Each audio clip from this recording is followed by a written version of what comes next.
Enfant de Dieu, bonjour à toi. J'espère que tu vas bien aujourd'hui. Je t'accueille dans mon humble demeure. Humble, hein, vraiment humble. Mon humble demeure. Donc, aujourd'hui, on est samedi. Ok, attends. Tu es avec moi là. Donc, j'ai mon maquillage du dimanche. On est samedi, mais j'ai le maquillage du dimanche, c'est-à-dire que j'ai juste fait mes sourcils, j'ai le concealer, donc l'anti-cerne, et j'ai un peu de rouge à lèvres marron, mais tu vas pas forcément voir. Donc voilà. Donc, c'est mon maquillage du dimanche, tu vois. Non, tu vois mes boutons, tu vois mes taches. It is what it is. Moi, regarde mes boutons, regarde mes taches. Non, écoute, pas de complexe ici. C'est la peau, ok. C'est la peau, enfant de Dieu, c'est la peau. Ta peau change avec le temps. Il y a des fois, tu peux être affecté par certaines choses. En l'occurrence, j'avais pas ça avant, mais il y a une période où j'étais très stressée là, et puis je buvais pas assez d'eau, et puis les boutons sont sortis, ça a fait des taches sur mon visage, donc regarde. Non, je te montre, je suis pas complexée par ça. Donc ça va sortir avec le temps, c'est tout. Il y a des crèmes aussi éclaircissantes que tu peux mettre pour retirer les taches. Mais je crois que ça va partir avec le temps, donc voilà. Donc tu es avec moi, c'est samedi, tu es avec moi tranquillement dans la caille. Donc, excuse-moi, c'est samedi, hein. Excuse-moi, c'est samedi. J'avais pas prévu de faire de vidéo aujourd'hui. Je pense que si j'avais prévu de faire une vidéo, j'allais faire mon maquillage de la semaine. Mais là, ce matin, j'ai pas senti que je devais faire ça. J'ai fait mon maquillage du dimanche. Donc, tu me vois de naturel, hein, naturel, qu'est-ce que je veux te dire. Donc, j'ai voulu partager des choses avec toi parce que, comme je t'ai dit, je suis en plein déménagement. Je pars à la fin de ce mois de novembre. J'ai déjà dit ça plusieurs fois, hein, que ce soit sur YouTube ou sur Instagram, donc tu le sais. En tout cas, si tu me suis, tu sais que je déménage. Qu'est-ce que je vais te dire? J'ai trouvé des choses intéressantes. J'ai fait le tri, j'ai fait une vidéo sur l'importance en fait de se débarrasser des choses du passé, des objets qui te rappellent le passé, qui ont une charge émotionnelle. De vraiment jeter avant la fin de cette année tout objet, toute chose qui a une charge émotionnelle qui représente le passé. Parce que c'est important d'avancer sans se retourner. Mais si tu as quelque chose qui te rappelle le passé, tu ne vas pas y arriver. Donc par exemple, je vais te montrer quelque chose. Tu vois ça, c'est écrit Martinique dessus.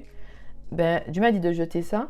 C'est joli, tu vois. C'est joli, c'est beau. J'ai acheté ça quand j'étais en Martinique. J'avais acheté ça aussi pour mes collègues. Il y avait différentes images et tout de la Martinique, des symboles de la Martinique. J'avais acheté ça pour mes collègues, je pense en 2018 ou en 2019.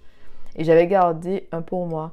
Il m'a dit de jeter celui-là parce qu'il m'a dit que ça représente pour toi trop de choses. Ça représente le moment où j'étais en Martinique vers 2018-2019.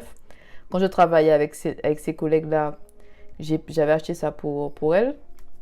Bien sûr, hein, quand j'entends Martinique, moi je suis là, vous devez connaître mon pays, la Martinique. Donc voilà des souvenirs de mon pays, la Martinique. Il faut y aller, il faut visiter la Martinique. Donc j'avais acheté ça pour elle et tout. Et aussi, ça représente, parce que l'inspiration aussi pour la femme victorieuse, ça vient de là. Ça vient de deux endroits. J'allais chez une personne quand j'étais en Martinique. Et cette personne-là avait l'oiseau du paradis. À chaque fois en fait que je partais, quand je passais dans le jardin, je voyais en fait les fleurs. Ça a toujours attiré mon attention, l'oiseau du paradis. Et puis il y a ça aussi. Donc c'est le symbole vraiment de la femme victorieuse, c'est la renaissance, ok? Parce que la femme victorieuse est vraiment née de la renaissance, c'est renaître de tes cendres avec Dieu. Ok? C'est changer tes voies, c'est te mettre au pied de Dieu. Mais il y a vraiment cette idée de renaissance, ok? Donc je vais me débarrasser de ça. C'est un exemple pour te dire, quand je te dis qu'il faut se débarrasser de certaines choses, c'est ça. Donc maintenant, et puis, j'ai mis des choses de côté là que je vais partager avec toi.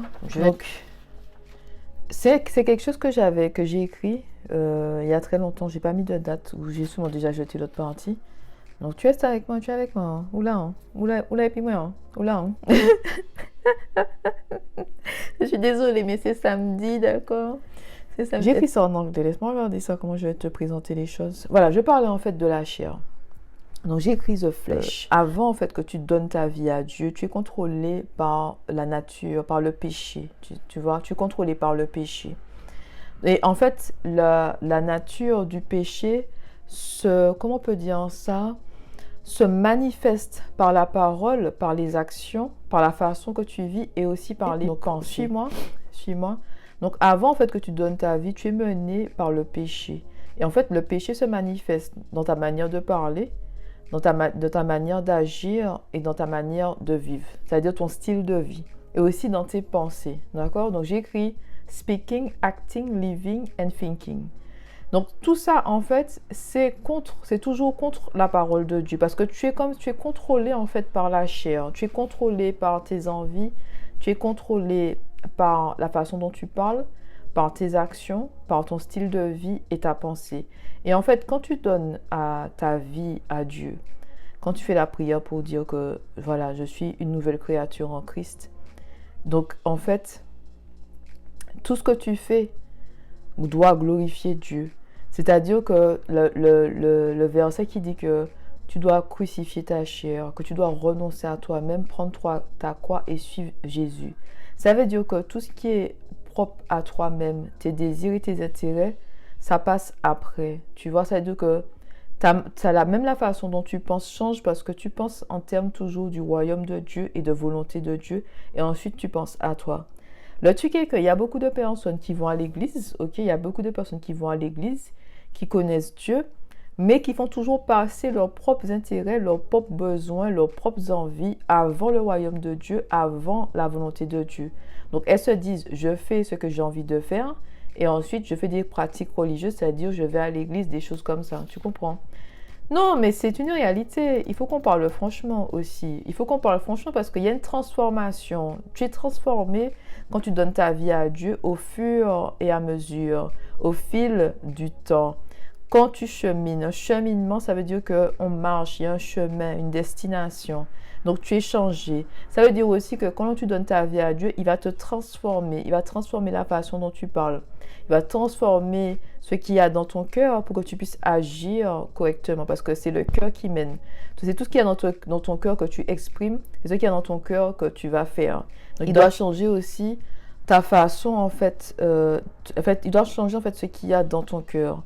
Ensuite, il y a ton style de vie qui va changer. Mais écoute, on a des exemples ici. Hein. Moi, je dis ça avant, les carnaval. J'étais dans le carnaval et tout. Hein. Les carnaval. Les soirées, là. Puis tu écoutes des sons qui ne sont pas à la gloire de Dieu. La façon dont tu parles n'est pas à la gloire de Dieu non plus. Tout ce que tu penses, tu dis, il n'y a pas de filtre. Tu as des mauvaises pensées en tout temps. Ok, tu as des pensées qui ne sont pas à la gloire de Dieu, tu juges ton prochain, tu comprends? Donc, tu sais, même si tu connais le Seigneur, tu peux aller à l'église tous les dimanches et puis tu as une vie, en fait, de péché. Toute ta vie, c'est une vie de péché parce que tout ce que tu dis, ce que tu dis n'est pas à la gloire de Dieu. La façon dont tu agis n'est pas à la gloire de Dieu. Ton style de vie n'est pas à la gloire de Dieu et tes pensées ne sont pas à la gloire de Dieu, tu vois?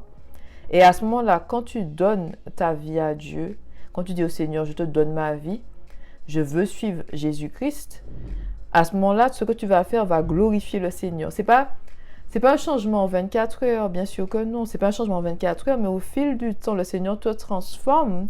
Et après ça, la façon dont tu parles glorifie le Seigneur. Tes actions glorifient le Seigneur. Tes pensées glorifient le Seigneur. Ton style de vie glorifie le Seigneur. Tu vois? À ce moment-là, c'est l'esprit qui est en avant et ensuite les désirs de la chair, les plaisirs de la chair. Tu vois? C'est comme si tu es sous l'autorité de Dieu. Mais avant, tu faisais les choses par toi-même. C'est comme moi, avant, je faisais les choses par moi-même. J'avais Dieu dans ma vie, j'allais à l'église, mais oulélé. Seigneur va comprendre, il faut s'amuser un peu dans cette vie-là, hein, d'accord? Non, mais je dis, je m'amuse avec le Seigneur, hein. C'est pas parce que j'ai donné ma vie à Dieu et tout que ma vie est boring, tu vois. Non, je m'amuse avec Dieu.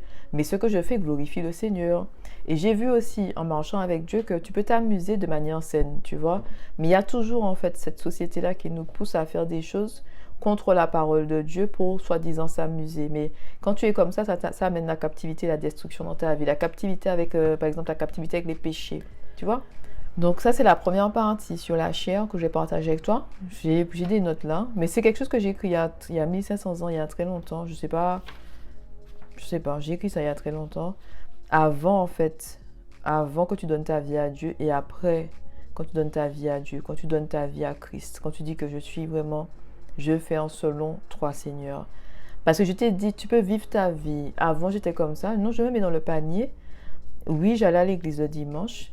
je recherchais le Seigneur, je passais du temps avec Dieu, mais j'étais quand même contrôlée par les plaisirs de la chair, par la convoitise des yeux, par ce que j'ai envie, par mes propres intérêts, par comment je vois les choses, comment je vois la vie. J'étais pas sous l'autorité de Dieu. Je voyais Dieu comme un ami, tu vois. C'est un ami, c'est un Dieu, il veille sur nous, et puis voilà. Mais quand j'ai donné la place à Dieu de Père, de mon autorité, quand j'ai compris que royaume de Dieu égale volonté de Dieu, les choses sont différentes. La façon dont je parle a changé. Je ne dis pas que mon discours est parfait. C'est loin de là, parce que des fois, il n'y a pas de perfection. Mais je sais très bien que la façon dont je parle a changé. Mes actions ont changé. Mon style de vie a totalement changé. Mon style de vie a totalement changé. Même la façon dont je m'habille. Maintenant, je suis beaucoup plus couverte qu'avant. Avant, je n'étais pas dans la vulgarité, mais il y avait quand même des parties de mon corps qui étaient dehors, tu vois. Je n'étais pas dans la vulgarité, mais c'était pas, je ne m'habillais pas à la gloire de Dieu, ok? La façon dont je pense aussi a changé, tu vois. Tu peux avoir des pensées impures, tu demandes à Dieu pardon, c'est tout. Tu demandes au Seigneur pardon, j'ai eu des pensées impures. Mais c'est comme la dernière fois dans le live là, de mardi, hein. Je ne sais pas quand est-ce que je publie cette vidéo là, mais en tout cas la première partie sur comment bien vivre son célibat avec Dieu, il y a un truc que j'avais l'habitude de dire il y a 1500 ans avant, j'avais l'habitude de dire ça. Il y a une façon que j'expliquais les choses. Et puis, dans le live, en fait, je m'apprêtais à dire quelque chose cru, tu vois. Et je dis, c'est Dieu, parce que ma bouche est sous l'autorité de Dieu. Pendant le live, pendant que ça venait pour sortir, j'ai senti Dieu fermer ma bouche, bam. Après, je dis, Seigneur, merci. Tu vois, ce que je veux te dire, c'est qu'il n'y a pas de perfection. Il n'y a pas de perfection, mais par contre, il y a de la transformation au fil du temps. Hein? Il y a de la transformation, mais il n'y a pas de perfection. Je ne suis pas parfaite. J'ai parfois des pensées impures, je mets ça au pied de Dieu. Je demande pardon à Dieu pour mes pensées. Il n'y a pas de perfection. Ne cherche pas la perfection. On est dans un monde en chute, il n'y a pas de perfection. Mais par contre, il y a la volonté de faire ce qui est juste et bon aux yeux de Dieu. Il y a une volonté. Il y a la volonté de suivre le Seigneur, d'être sous son autorité, de faire les choses qui lui plaisent, de rechercher sa volonté, de rechercher sa présence de tout mon cœur, de tout mon âme, de tout mon esprit. Mais il n'y a pas de perfection ici. Il n'y a pas de perfection ici. Je ne viens pas devant toi. Oh, immaculé. Oh, mon Dieu. Parfait. Il n'y a pas de perfection ici. Est-ce que j'ai un collier d'humilité Koh-Lanta de ce monde? Non, je suis avec toi dans ce monde-là. Il y a des choses qui se passent autour de toi. Il y a des choses qui se passent aussi autour de moi. Notre objectif n'est pas d'atteindre la perfection. Notre objectif, c'est de laisser Dieu nous transformer. Ok? De laisser Dieu nous transformer. De devenir de plus en plus à son image. Mais c'est un cheminement. Un cheminement. Année après année. Donc, ne te sens pas coupable parce que tu ne ressembles pas à ou bien tu ne fais pas comme X ou Y. Laisse le Seigneur te transformer au fil du temps. Dieu m'a donné la conviction de commencer le sabbat. Il a mis ça dans mon cœur que je vais devoir respecter le sabbat bientôt. Je n'ai pas encore mis ça en place, que ce n'est pas encore la bonne saison. Mais par contre, je tends vers ça. C'est la même chose qui s'est passé quand le Seigneur m'a donné la conviction que je dois me couvrir beaucoup plus. Parce que mon corps est le temple de Dieu. Et le temple de l'Esprit Saint. Le Seigneur m'a ouvert les yeux avant que j'ai la conviction que je dois me couvrir plus, tu vois. Donc, je te dis quelque chose. J'ai eu la conviction et ensuite j'ai mis ça en place. Mais j'ai eu la conviction peut-être il y a 5 ans. J'ai 35 ans. J'ai eu ça peut-être il y a quand j'avais 30 ans, 31 ans. Mais 31 ans, je ne me rappelle plus vraiment exactement quand. Hein. Mais je pense qu'à partir de mes 31 ans, Dieu a commencé à m'ouvrir les yeux sur ça. Et puis à un moment, j'ai pris la décision que je vais m'habiller modestement. Tu vois, et voilà, et j'ai mis ça en place dans ma vie petit à petit. C'est pas du jour au lendemain, j'ai dit ah je jette tout, non, petit à petit j'ai mis ça en place au fil du temps. Il y a toujours le passage du temps, ok, donc pas de pression ici, passage du temps. Dieu va pas te condamner parce que tu n'as pas mis les choses en place rapidement. Il faut changer. Par exemple, même cette histoire de sabbat, j'ai dit pour pouvoir mettre ça en place dans ma vie, je dois changer toute mon organisation. Si je ne vais pas faire ça du jour au lendemain. Je déménage là, tu crois que c'est le moment de faire ça, c'est pas le moment de réorganiser ma vie, mais par contre, au moment opportun, je vais réorganiser ma vie pour pouvoir en fait ce qui est juste et bon aux yeux de Dieu, ce qu'il a placé déjà dans mon cœur. Tu comprends? Placé dans mon cœur, conviction, j'agis dessus. Tu vois? Et c'est pour ça encore que je te dis que je ne peux pas en fait juger les autres parce que je sais très bien que Dieu a pris son temps avec moi. Ok? Prenons cet exemple-là, c'est un exemple tellement flagrant. Mais tu sais, quand j'étais en Martinique, dans la jeunesse, là, au collège et au lycée, j'allais au carnaval. Bien sûr, ouélélé, j'étais au carnaval. Mais jamais pas, j'aurais pensé qu'un jour, je t'aurais dit que je ne fête plus le carnaval, c'est une blablabla. Mais jamais pas, tu sais. Et tu sais qu'on était au carnaval, hein. Peut-être que si tu es martiniquais ou martiniquaise. Quand j'étais au collège et au lycée, j'ai dit, je vais jamais devenir comme les gens là qui viennent au carnaval pour regarder. Pourquoi ils viennent pas avec nous s'amuser? Moi, dans ma tête, hein, la jeunesse, hein. Quand j'étais au collège, j'ai dit, je vais jamais devenir comme ces gens-là qui viennent, ils viennent à Fort-de-France pour regarder les autres s'amuser. Ils ne viennent pas et tout. Pourquoi ils viennent pas avec nous s'amuser? Hein, derrière les chars, ils sont là en train de nous regarder, nous amuser. Non, écoute, il y a une année, j'ai accompagné ma soeur. J'ai pas encore la conviction, mais par contre, je me suis dit que je ne peux plus dire de gros mots comme ça. J'ai pas encore la conviction. Donc, j'ai accompagné ma soeur et tout. Ben, j'étais parmi les personnes qui regardaient les autres s'amuser.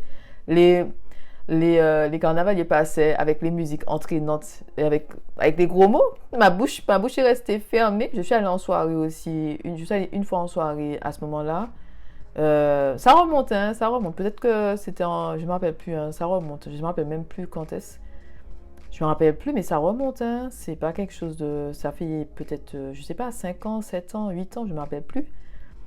Et tu sais, quand j'étais dans la soirée carnavalesque, donc les gens étaient joyeux et tout. Donc c'est la joie. Franchement, le carnaval en Martinique, c'est la joie. Tout le monde peut participer d'une manière ou d'une autre. Donc j'étais là. Et puis il y avait les musiques avec les gros mots. J'avais la conviction dans mon cœur que la mort et la vie appartiennent à la langue. Et que je me suis dit que ma bouche ne peut pas, je ne peux pas ouvrir ma bouche pour dire des gros mots encore. Tu vois, j'avais la conviction. Et c'est quand j'étais dans cette soirée-là carnavalesque que je me suis dit c'est la dernière fois. J'ai dit je n'ai plus ma place au carnaval, c'est la dernière fois. J'ai fait le choix de ne plus aller au carnaval, tu vois. Et j'étais là en vacances. C'est pas comme si j'habitais dans le pays. J'étais déjà en Angleterre. J'étais basée en Angleterre. J'étais là en vacances. Mais c'est dans la soirée. Hein. C'est pas comme si, je sais pas, j'étais ailleurs, j'étais chez moi. C'est dans la soirée, entourée de personnes joyeuses qui chantent gaiement, avec les gros mots, tout ça. Et puis il y a des musiques que tu sais, tu connais ça par cœur parce qu'on a répété ça depuis l'enfance. Donc c'est dans ta tête et tout. Et moi, j'étais là, je regardais les gens s'amuser autour de moi. Il y avait une bonne ambiance, c'est l'ambiance du carnaval. Et moi, j'ai dit, je ne peux pas prononcer de gros mots comme ça. Et j'ai senti en fait que j'étais séparée des autres et que je ne peux plus en fait prononcer des gros mots. Mais ça, c'est la conviction que j'avais dans mon cœur. Ça, je te dis que je ne peux pas en fait venir et aller juger les gens, aller dire, oui, vous là. Non, parce que le Seigneur a pris du temps pour me changer. Combien d'années je suis allée au carnaval avant que le Seigneur me change? Combien d'années que je mettais mes poum-poum shorts avant que le Seigneur me change, tu comprends? J'ai arrêté de mettre des poum-poum shorts, peut-être des coco shorts, peut-être quand j'avais 30 ans, 31 ans. Je sais que je suis arrivée là où j'habite là aujourd'hui. L'année où je suis arrivée, je mettais toujours mes poum-poum shorts, mes coco shorts, tu vois. D'accord? Mes fesses n'étaient pas dehors, mais quand même le short était court. Mes fesses n'étaient pas dehors, oui, mais le short était court quand même, tu comprends? Donc, tu crois que moi, je vais aller pointer du doigt et dire aux gens, je dis non, parce que je connais le Seigneur. Je sais que le Seigneur change les gens avec le temps. Il doit mettre d'abord la conviction dans ton cœur et puis ensuite, tu changes. Mais quand il n'y a pas la conviction, moi, je viens te dire, oui, regarde comment tu t'habilles, regarde qu'est-ce que tu fais. Non, non, non, non, c'est pas comme ça que Dieu m'a changé. Il n'y a personne qui m'a pointé du doigt. C'est le Seigneur qui m'a ouvert les yeux. Il m'a donné le temps aussi pour réfléchir. Il a renouvelé mon intelligence. Et après, j'avais ça dans le cœur, conviction que je ne peux plus faire ça. Mais j'ai arrêté de faire ça. Mais c'est pas, eh bien oui, il y a quelqu'un, mais non, c'est pas comme ça que les choses se passent. Il faut prier pour les gens, oui, mais laisser le Seigneur agir dans leur cœur. Ne pas oppresser la personne, faire genre, oui, tu iras en enfer parce que tu fais nanana. Je dis, ben écoute, hein. En plus, nous là, j'ai dit nous là, mais certains d'entre nous, quand on allait au carnaval, je priais avant d'aller au carnaval. Il y a des fous au carnaval. Avant de partir de chez moi, quand je dis Seigneur, il y a des fous au carnaval, il y a des gens qui viennent avec des armes. Seigneur, protège-moi. Je priais avant de descendre à Fort-de-France. Protège-moi, Seigneur. Sois avec nous et tout, Seigneur. Ne laisse pas les gens nous faire du mal dans le cœur. On priait avant d'aller au carnaval. Parce qu'on sait que ça peut être dangereux. Tu vois, il y a quand même Dieu. Tu pries, tu demandes à Dieu. Tu vois, tu vas au carnaval, hein? Tu veux pour dire des bêtises et tout. Seigneur, protège-moi, ok? Donc voilà, excuse-moi, mais c'est pas moi qui va pointer du doigt. Donc moi je dis, il n'y a pas de perfection ici. Laissons le Seigneur changer le cœur des gens. Prions pour les gens qui nous entourent, qui sont encore perdus ou sous le chemin de la perdition, encore vers la falaise. Mais laissons le Seigneur agir dans le cœur. C'est pas la peine de pointer du doigt, dire à cette personne-là, tu vas aller en enfer. Laisse le Seigneur agir dans le cœur de la personne. Sois patient ou patiente comme Dieu est patient et avec toi. Voilà. Donc, c'est tout pour cette histoire des plaisirs de la chair, la convoitise des yeux et l'ego de la vie. Maintenant, je vais partager autre chose avec toi. Je sais pas si j'aurais dû faire une autre vidéo, mais Dieu. Ok, papa m'a dit de continuer, mais je continue. On va parler d'autre chose. C'est quelque chose que j'ai écrit et je suis une personne, j'aime beaucoup lire, donc j'ai lu beaucoup de livres en fait. Et avant, j'étais vraiment dans les livres de développement personnel. Avant que je commence La Femme Victorieuse, j'ai vraiment une grande période de ma vie où je lisais beaucoup de livres de développement personnel, beaucoup de livres, beaucoup de livres. Et puis ensuite, j'ai eu une période de ma vie où je lisais beaucoup de livres de pasteurs, tout ça. Mais à un moment, c'était vraiment développement personnel, réfléchir autrement, penser autrement, voir les choses autrement, devenir la meilleure version de soi-même. Alors, enfant de Dieu, on va parler des 12 grandes richesses de la vie. Mais ça, en fait, cette liste-là se trouve dans le livre Napoleon Hill. Ok? C'est dans un de ces livres que j'ai pris ça. Je ne me rappelle plus lequel, mais c'est dans un de ces livres que j'ai pris ça. C'est pas comme si j'ai vu ça dans la Bible. Non, c'est pas dans la Bible. Ce que je te dis là, c'est pas dans la Bible. Mais quand j'ai lu ça, je me suis dit, c'est comment dire ça, que Dieu travaille en nous pour que nous puissions avoir ces richesses de la vie. Et quand on parle de richesse, la richesse ne s'arrête pas à l'argent, ok? L'argent est une des richesses, mais ce n'est pas la richesse, ok? Il y a plusieurs richesses de la vie. Donc, on va en parler de chaque richesse et on va en parler de 12. Ok, aujourd'hui, c'est 12. Donc, voilà, mais non, dès qu'on dit richesse, les gens voient tout de suite argent. Si tu dis prospérité, tu associes toute la prospérité à l'argent. Tu vois pas la prospérité dans les relations amicales. Dès qu'on fait prospérité, tu vois argent. Mais il n'y a pas que ça. La prospérité ne s'arrête pas à l'argent. La prospérité, les richesses ne s'arrêtent pas à l'argent. Il y a autre chose, tu vois. Donc, on va parler de ça, de ces autres choses-là. Et aussi, la première fois que j'ai vu ça, j'ai bien aimé l'ordre des choses. J'ai bien aimé l'ordre parce que je me dis, it makes sense, ça a un sens. Et aussi, j'ai vu comment le Seigneur m'a changé pour pouvoir atteindre, en fait, ces richesses-là. Donc, le Seigneur m'a changé pour que je puisse avoir ces richesses-là dans ma vie, ok? Donc, on commence tout de suite avec le premier. C'est une attitude mentale positive. Une attitude mentale positive. En fait, en anglais, j'ai écrit ça en anglais là, mais en anglais, c'est a positive mental attitude. Donc, une attitude mentale positive. Mais en fait, c'est être positive. Être positif. Parce qu'il faut être positif pour croire que les choses vont changer. Si tu es négatif, tu vas toujours voir le verre à moitié vide. Et le pire, tu sais quoi?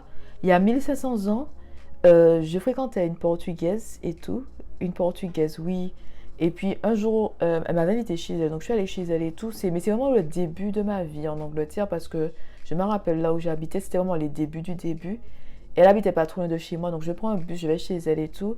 Et puis elle me pose la question, elle me dit, est-ce que tu vois le verre à moitié vide ou à moitié plein? Et tout.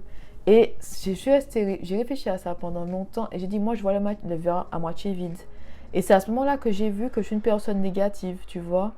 Et parce que aussi, j'ai eu tellement de douleurs dans ma vie, tellement de douleurs. Tu sais, c'est dû à l'enfance difficile. Si tu as une enfance difficile, à l'âge adulte, c'est difficile d'être une personne positive parce que tu as déjà tellement souffert dans ta vie. Donc, tu t'attends en gros que les choses foirent, tu t'attends à rater, tu t'attends aux mauvaises nouvelles. Tu vois, tu t'attends à ça. Mais c'est parce que tu as déjà eu une enfance difficile. Tu as eu des traumatismes dans l'enfance, dans l'adolescence. Donc, quand tu es adulte, c'est difficile pour toi de voir le verre à moitié plein, tu vois, d'être une personne positive. Et c'est ce moment-là que je me suis rendu compte que je suis une personne négative. Je n'avais pas conscience, en fait, de cela. Et c'est quand elle m'a dit ça. Et puis après, j'ai changé ma mentalité. J'ai dit, OK, je vois pas que le verre est à moitié plein. Mais par contre, je vois que le verre est en train de se remplir. Tu vois, je me suis dit, non, le verre est en train de se remplir. Donc, ça m'a aidé à changer de mentalité. Ensuite, une bonne santé physique. Donc, tu vois, le premier, c'est le mental. Le mental doit être positif et ensuite, une bonne santé physique. Tu vois, tu peux avoir une bonne santé physique et puis le mental est négatif, ça joue contre toi parce que c'est la tête qui contrôle le corps, tu vois. Donc, tu peux être une personne joyeuse pour les gens qui te fréquentent, mais comme mentalement, tu es dépressif et tu as des pensées suicidaires, tu vas pas en fait te sentir épanoui dans ta vie parce que la tête contrôle le corps. Si la tête ne va pas bien, le corps ne va pas bien. Tu vois? Si la tête ne va pas bien, le corps ne va pas bien parce que c'est la tête qui contrôle le corps. D'où le fait que l'ennemi attaque les pensées. C'est pour te paralyser, c'est pour que tu n'avances pas dans ta vie, c'est pour que tu sois coincé, c'est pour que tu penses que tu es un bon à rien, que tu vas jamais rien faire de ta vie. Attaque de la pensée. Ok? Si tu as une attitude mentale positive, tu vas croire que ta vie va changer. Tu auras la foi, tu vas marcher par la foi et non par la vue, tu vois. Tu auras de l'espoir. Donc l'ennemi attaque tes pensées pour te paralyser. S'il attaque tes pensées, tu vois, et qu'il projette des pensées négatives, ça va te paralyser, tu ne vas pas avancer dans ta vie. Donc la première chose, en un, une attitude mentale positive. En deux, une bonne santé physique. Si tu es malade et tout, tu ne peux pas vivre ta vie pleinement. Soit tu es à l'hôpital, tu as des médicaments, ça va te freiner dans ta progression, dans ton développement, parce que physiquement, tu ne te sens pas bien, tu vois. Donc, c'est important de prendre soin du corps que Dieu t'a donné. Et je te rappelle aussi que tu ne sais pas quand est-ce que tu vas mourir. Donc, c'est important de prendre soin de ton corps, de ton enveloppe physique, pour que ce corps-là te dure le plus longtemps que possible. Pour que dans tes vieux jours, tu n'aies pas des douleurs à droite et à gauche parce que tu n'as pas pris soin de toi dans ta vingtaine, dans ta trentaine, dans ta quarantaine et dans ta cinquantaine, ok? Donc, une bonne santé physique. Ensuite, en trois, c'est l'harmonie dans les relations humaines, tu vois? L'harmonie dans les relations humaines. Et ça n'a pas de prix d'avoir la paix, d'être entouré des bonnes personnes, d'avoir une unité avec les personnes qui t'entourent. Quand tu es dans le chaos, tu ne vas pas réussir à avancer parce qu'il y a le chaos autour de toi. Mais par contre, quand il y a les bonnes personnes autour de toi, ça va t'aider en fait à avancer, à te sentir bien, à avoir un équilibre mental aussi. Tu ne vis pas avec des personnes qui sont des pervers narcissiques, des personnes toxiques et abusives. Chaque jour est un nouveau jour et chaque jour un nouvel abus. Alors, moi j'étais quelque chose, j'ai vécu avec des personnes toxiques et abusives. Chaque jour un nouvel abus. Tu ne sais pas qu'est-ce qui se passe dans la tête de la personne. Aujourd'hui la personne est bien, demain la personne pète les plombs, tu ne sais même pas pourquoi. Il n'y a pas de raison. Donc non, ça te casse la tête, ça prend de l'énergie et c'est pas bon, ok? Donc les relations humaines, et justement quand tu suis le Seigneur, il fait le tri dans tes relations, il éloigne les mauvaises personnes de toi. Quand tu mets ta vie au pied de Dieu, le Seigneur va éloigner les mauvaises personnes de toi. Que ce soit des personnes de ta famille, que ce soit des amis ou des connaissances, le Seigneur va éloigner ces personnes-là parce que ces personnes-là ne te font pas du bien, ok? Ensuite, être libre de toute peur. Donc, c'est une richesse d'être libre de toute peur parce que si tu es paralysé par la peur, tu ne vas rien faire dans ta vie, tu vas rester coincé, tu seras toujours dans ta zone de confort et en fait, tu ne grandis pas dans ta zone de confort. Tu grandis à l'extérieur de ta zone de confort. C'est quand tu es à l'extérieur de ta zone de confort que tu vas grandir. C'est quand tu marches par la foi, quand il Seigneur te dire saute sans voir, que tu vas grandir, que tu vas évoluer. Ok? Donc, être libre de toute peur. Je te rappelle que le Seigneur ne nous a pas donné un esprit de peur, mais un esprit de sagesse, d'amour et de force. Ok? Je crois que c'est un esprit de... Est-ce que c'est un esprit de force? Non, je pense que c'est force, sagesse et amour, que c'est écrit dans 1 Timothée, je ne sais pas quoi, mais je vais mettre là pour toi pour que tu puisses voir le verset. Mais oui, je connais le verset. J'ai oublié, c'est quoi? Je sais que 1 Timothée, c'est quelque chose, mais j'ai oublié. Chaque fois, j'oublie celui-là, donc... Mais je sais que c'est écrit dans la Bible. Je t'ai dit, hein, c'est important de retenir les versets bibliques. Et si tu tapes ça, ce que je te dis dans Google, tu vas trouver, tu vois. Ensuite, 5, l'espoir de votre réussite future. Et ça, c'est important d'avoir l'espoir parce que tu peux être dans la vallée des ténèbres ou dans le désert. Si tu n'as pas l'espoir de ta réussite future, tu vas rester coincé dans le désert, tu vas camper dans le désert. Tu vas abandonner, tu vas abaisser tes standards et puis tu vas rester dans une situation difficile.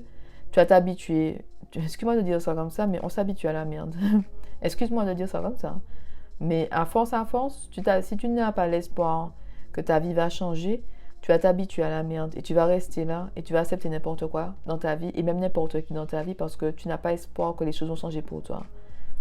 Et de savoir qu'une saison avec Dieu, ça peut durer des mois, ça peut durer des semaines, des mois comme des années.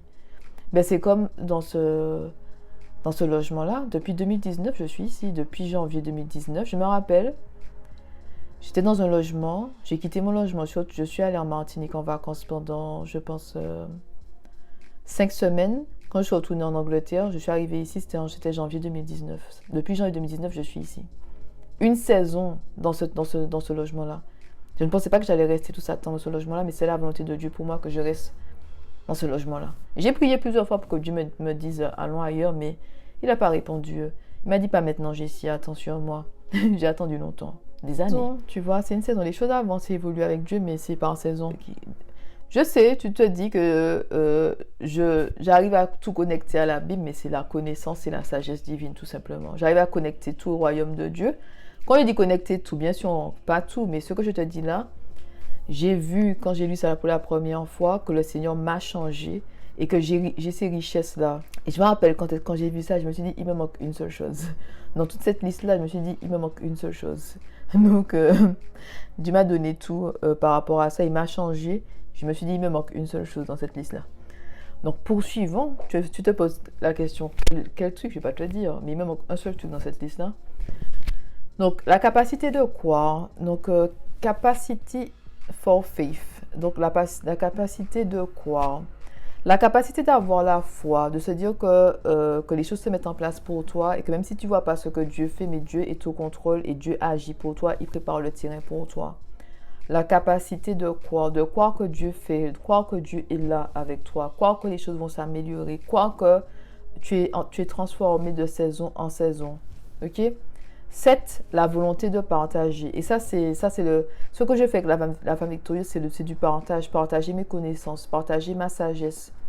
Et ce que je veux te dire, c'est que 99% du contenu de la femme victorieuse est en accès libre. 99%. Tu vois? Les seules choses que tu peux payer si tu le décides, ce sont les coachings personnalisés, les livres, et je pense que c'est tout. Ouais, c'est tout en fait, hein. Mais 99% du contenu de la femme victorieuse est en accès libre, que ce soit sur Instagram, sur Facebook ou sur le site de prière, c'est en accès libre. Les 1%, ce sont les livres et les coachings personnalisés. C'est ce que je monétise, mais à part ça, je réfléchis, non, il n'y a rien d'autre. Hein. Tu vois, 99%, hein. Tu vas sur YouTube, si tu suis les lives, on a des masterclass durant les lives. On va dans les sujets en profondeur, c'est en accès libre. Si tu veux avoir la connaissance, tu n'as pas d'excuses, tu vois. Donc, c'est du don de soi, c'est partager avec les autres. C'est vouloir aider son prochain, tu vois. Prier pour les autres, c'est aider son prochain. C'est la volonté de partager, d'être là pour les autres. Quand le Seigneur nous dit que nous devons aimer notre prochain, ça, c'est de l'amour pour son prochain, de partager, de prendre du temps, de faire des choses pour son prochain. Et non, tu sais, si tu me parles par exemple de monétisation par rapport à YouTube, YouTube me rapporte peu, tellement peu, ça c'est pas un salaire, c'est même pas, ça me paye même pas, on va dire, des vacances. Parce que pour avoir de l'argent sur YouTube, il faudrait avoir peut-être 10 000 vues par vidéo pour te dégager un salaire. C'est pas avec 400 vues que je me dégage un salaire ici. Hein. Donc, non, c'est la vérité, c'est pas méchant, c'est la vérité. Pas par street shooter, je rate pas ma cible, je te dis les choses. Voilà, c'est pas avec YouTube que je me dégage un salaire. Le nombre de vues ne me rapporte pas, ça me paye même pas mes vacances, ça me paye même pas, je pense, un billet au restaurant pour aller à Paris. Donc, excusez. Non, je dis les choses, hein, parce que si tu me dis oui, mais YouTube dit non, il faut avoir, je pense, peut-être 5 000 vues ou 10 000 vues par vidéo pour pouvoir se dégager un salaire. Tu peux avoir beaucoup d'argent avec YouTube, mais encore faut-il qu'il y ait le nombre de vues derrière ça, tu vois. Et j'ai pas commencé ça dans ce but-là. J'ai commencé en pensant, je te rappelle ça, j'ai commencé la femme victorieuse en pensant que j'allais faire ça 2 ans et que j'allais retourner à ma vie tranquillement, une normalité dans ma vie, que j'allais avoir une vie normale, que j'allais continuer mon travail en tant que juriste, j'allais être manager. Voilà, c'est tout. Hein. Je n'ai pas fait ça dans le but de faire de l'argent. J'ai commencé ça vraiment par la foi, faire ce que Dieu m'a dit de faire. Et voilà, et j'ai donné beaucoup d'heures. Hein. Je travaillais tellement d'heures au début avec la femme victorieuse. Et tout ça, c'était vraiment du don de soi. C'est pas dans le sens, oh, je vais obtenir quelque chose, non. Non. Si tu me parlais de comment se faire de l'argent, j'ai déjà dit, je suis débrouillarde. Il y a plusieurs moyens de se faire de l'argent sans passer par YouTube, sans être exposé autant que ça. Donc, je vendais des produits sur Amazon et sur Etsy. Des produits qui se vendaient bien, le pire. Et j'avais d'autres idées, mais pas besoin d'être là comme ça, exposer sa vie, se montrer devant les gens pour pouvoir gagner de l'argent. Il y a d'autres façons de gagner son argent. Il y a d'autres façons de gagner de l'argent. Ok, donc passons. Donc la volonté de partager, donc c'est-à-dire que tu es une personne généreuse qui aide les autres. Bien sûr, quand je dis généreuse, il faut toujours faire les choses avec Dieu. Ne va pas aider les mauvaises personnes. Demande à Dieu si c'est à toi de faire ça. Regarde ce que Dieu a placé sur ton cœur et puis donne, partage, ok? Toujours avec le Seigneur, parce que je te rappelle que l'ennemi se déguise en ange de lumière, donc ses servants font la même chose. Je te rappelle aussi qu'il y a des loups qui se cachent dans la bergerie, donc fais attention en fait à qui tu aides. Tu vois, qui tu aides. Mets ça au pied de Dieu. Demande à Dieu si c'est à moi de faire ça. Laisse le Seigneur te guider par rapport aux personnes que tu donnes et que tu partages, ok? Maintenant, un travail qu'on aime. C'est une richesse d'avoir un travail qu'on aime. Donc, la femme victorieuse, c'est un travail que j'aime beaucoup. Donc, ça me remplit de joie. J'aime partager. J'aime notamment les lives sur Instagram. Donc, c'est un travail qu'on aime. Le travail que j'avais avant, le travail séculier, là. Mais j'aimais mon travail, en fait, hein. Le travail était difficile parce que c'était des contenus d'abus sexuels, abus physiques, abus émotionnels, négligence physique et négligence émotionnelle sur mineurs. Donc, quand lire des rapports par rapport aux abus sexuels, c'était difficile. Mais je sentais que je faisais une différence. J'avais une mission dans le travail, donc j'aimais mon travail. Et mes collègues étaient des collègues bienveillants, donc je remercie le Seigneur par rapport à ça, parce que ce dernier travail m'a vraiment béni. Il y a eu des hauts et des bas dans le travail, je ne dis pas que c'était tout le temps la joie, parce qu'au début, il y a des personnes toxiques, mais à la fin, avant que je parte, c'était vraiment bien. Donc voilà. À la fin, au début, ça allait, au milieu, c'était la catastrophe. J'ai l'impression qu'on était dans Matrix, il y a des balles perdues partout. C'est Dieu qui m'a protégée. Il y a des personnes toxiques à un moment. Donc, c'est vraiment le Seigneur qui m'a protégée. Ok? D'accord? Bon, on continue. Donc, un travail qu'on aime, donc c'est une richesse. Un esprit ouvert sur tous les sujets. Ça, c'est une richesse aussi. Et justement, le Seigneur t'ouvre l'esprit quand tu voyages. Le Seigneur t'ouvre l'esprit quand tu mets ta vie à ses pieds. Il te fait voir les choses autrement. Il renouvelle ton intelligence. Il y a une transformation. Il te fait voir les choses autrement. Il te révèle la vérité, tu vois. Donc, il y a vraiment ce renouvellement de l'esprit. Tu as un esprit beaucoup plus ouvert sur différents sujets. Et quand c'est le Seigneur qui t'éduque, il te donne de la connaissance. Il te conduit vers les bons contenus, les bons livres, pour que tu puisses être une personne intelligente qui peut prendre du recul sur les sujets, prendre de la hauteur, qui t'exprime quand tu dois t'exprimer, qui ferme sa bouche quand tu dois fermer ta bouche, ok? Et moi, oui, notre bouche n'était pas en roue libre, c'est toujours sous l'autorité de Dieu. On laisse l'Esprit Saint nous contrôler notre bouche pour savoir quand est-ce que nous devons parler, quand est-ce que nous devons se taire. C'est de la sagesse, ça, de savoir le moment opportun pour parler et se taire. Ensuite, 11, la capacité de comprendre les autres. Très peu de personnes ont ça. Les personnes jugent beaucoup, en fait, mais elles n'arrivent pas à se mettre à la place des autres, tu vois. Et ça, c'est Dieu qui te donne ça, la capacité de comprendre les autres. C'est l'intelligence émotionnelle, en fait, hein. C'est l'intelligence émotionnelle. Mais il y a beaucoup de personnes qui ne peuvent pas faire ça, en fait. Tu parles à ces personnes-là, mon Dieu, oh là là. Tu parles à ces personnes-là, elles sont tellement dans leur petit monde, imbues de leur personne, toujours moi, la façon dont elles voient que des fois tu as l'impression que tu parles à un mur parce que ces personnes-là voient seulement mon monde, comme je fais chez moi, mes traditions. Des fois, elles essaient d'imposer en fait leurs idéaux sur toi parce qu'elles ne peuvent pas en fait, comment dire ça, elles ne peuvent pas en fait se mettre à ta place, elles ne peuvent pas comprendre en fait que voilà, je sais pas, on n'est pas de la même famille, on n'a pas vécu au même endroit, donc on pense pas de la même façon, tu vois. Et on peut être d'accord de ne pas être d'accord, tu vois. Tu peux dire, bon, tu sais quoi, Jessie, je suis pas d'accord avec toi. Et il peut y avoir un respect mutuel basé sur ça. On peut être d'accord de ne pas être d'accord. C'est pas parce que tu n'es pas d'accord avec moi que tu es mon ennemi, tu vois. Ok, tu n'es pas d'accord avec moi, ça fait pas de toi mon ennemi. C'est juste qu'on voit pas les choses de la même façon. C'est tout. Mais il y a des gens, si tu dis que tu n'es pas d'accord avec eux, c'est comme si c'est une guerre. Je dis, mais non, je ne suis pas d'accord avec toi. Tu peux respecter mes choix, je respecte tes choix, et puis on continue notre vie. Je ne vais pas argumenter avec toi pendant 3 heures pour te convaincre. Non, tu as exprimé ton opinion, j'exprime mon opinion, je respecte ton opinion, tu respectes mon opinion. Et bien on continue, on avance, c'est tout. Tu vois, on peut être d'accord ou ne pas être d'accord, c'est tout. Dans le respect. Enfin, le dernier, c'est la sécurité financière. Financial security. Tu vois? Financial security. Financial security, c'est la sécurité économique. Tu as vu que ce point-là est en dernier. Et j'avais noté ça parce que je me suis dit que si tu as de l'argent sans avoir les autres richesses, tu seras malheureux. C'est tout. Si tu as l'argent sans avoir les autres richesses, tu seras malheureux. Tu ne seras pas en quelque part complet ou complète, tu vois. Mais quand tu as tout ça, les 12 grandes richesses de la vie ou les 11 grandes richesses de la vie, et puis sur ça, tu as l'argent, tu sais, tu seras bien dans ton corps, bien dans ta tête. Mais oui, il y a des gens qui ont de l'argent qui sont suicidaires, il y a des gens qui ont de l'argent qui sont malades, il y a des gens qui ont de l'argent qui n'ont aucune relation profonde avec qui que ce soit. Il y a des gens qui ont de l'argent qui sont paralysés par la peur. Il y a des gens qui ont de l'argent mais qui ne croient en rien du tout, qui sont menés par l'argent, leur Dieu c'est l'argent. Il y a des gens qui ont de l'argent qui ne partagent pas, pour eux c'est mon argent, c'est à moi. Il y a des gens qui ont de l'argent et puis voilà, ils n'aiment pas ce qu'ils sont ni ce qu'ils font. Et ils n'ont pas d'esprit ouvert. Ah, j'ai oublié quelque chose. On a oublié le 10.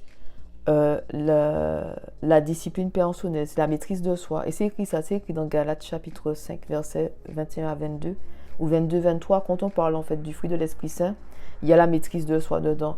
Et il y a aussi ça dans Proverbes, ils te disent que qu'il faut que comme si tu n'as pas la maîtrise de soi, c'est comme si tu n'as pas en fait de forteresse. Tu n'es pas une ville fortifiée. Tu vois, la ville fortifiée, c'est parce que tu as une maîtrise de soi. Tu te contrôles, tu vois. Tu n'es pas mené et guidé par la chair. Donc ça, c'est très important, 10. Mais tu vois, tous ces points-là, Dieu a travaillé ça en moi. Tu vois, tous les points, le Seigneur a travaillé ça en moi. Tu vois, le Seigneur a travaillé ça en moi. Et tout ça, tu peux voir ça dans la Bible, en fait. Hein. Tu peux voir ça dans la Bible. Par exemple, l'harmonie dans les relations humaines, on te dit que le fer aiguise le fer et que le juste est aiguisé au contact de son prochain. On te dit aussi que, par exemple, un frère est né de l'adversité. Tu vois? S'il y a ce désir-là, aimez-vous les uns les autres. Aimez son prochain. C'est important pour le Seigneur d'aimer son prochain. D'intercéder pour son prochain. Pray for one another. Tu vois, confess to each other and pray for one another. Donc, confessez-vous l'un à l'autre et priez pour l'un et l'autre. Donc, il y a cette communauté-là, ce désir de Dieu pour qu'on puisse avancer ensemble. La capacité de croire, c'est la foi. Tu vois? Un travail qu'on aime, c'est écrit dans Ecclésiaste que c'est le Seigneur qui te donne de la joie dans ton dur labeur. Est-ce que c'est Ecclésiaste 5, 9? Je ne me rappelle plus. Mais c'est le Seigneur qui te donne de la joie dans ton dur labeur. Et comme je t'ai dit, comprendre les autres, c'est l'intelligence émotionnelle. Tu vois? De ne pas juger l'autre. Ne pas juger l'autre.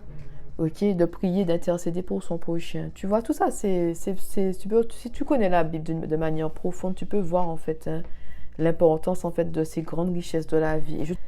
Et je te le dis, hein, enfant de Dieu, la sécurité économique, la sécurité financière, financial security, c'est à la dernière place. C'est pas la première place, c'est à la dernière place. Tu vois?